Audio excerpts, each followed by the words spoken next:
నేను నీ శత్రువులను నీ పాదములకు పాదపీఠముగా చేయు వరకు నా కుడిపార్శ్వమున కూర్చుండుము అని దూతలలో ఎవని గూర్చి అయినను ఎప్పుడైనను చెప్పెనా?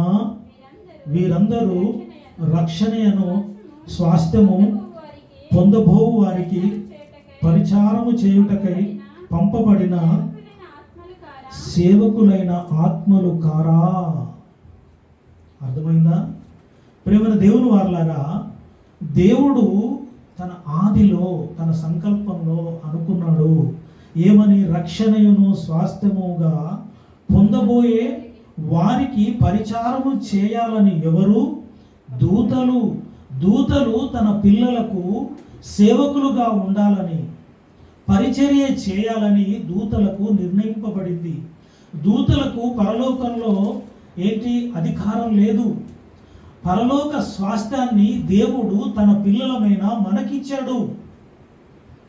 మనకిచ్చి మనకు సేవ చేయడానికి దూతలకు ఆజ్ఞాపించాడు. ఇంతకాలం దేవునితో ఉంటూ ఆ పరలోకంలో దేవునికి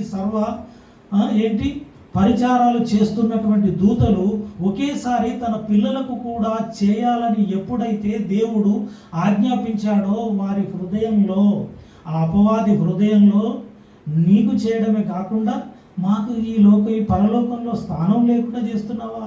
నీ సింహాసనంలో మాకు పాలు లేకుండా చేస్తున్నావా? నీ పిల్లలకి ఇస్తావా అని అవి ఆలోచించాయి. దయ్యం ఆలోచించింది. అప్పుడు తిరుగుబాటు ప్రారంభమయ్యింది. చూడండి ఒకసారి ఎబ్రియల్కు రాసిన పత్రిక 2వ అధ్యాయం 5వ వచనం.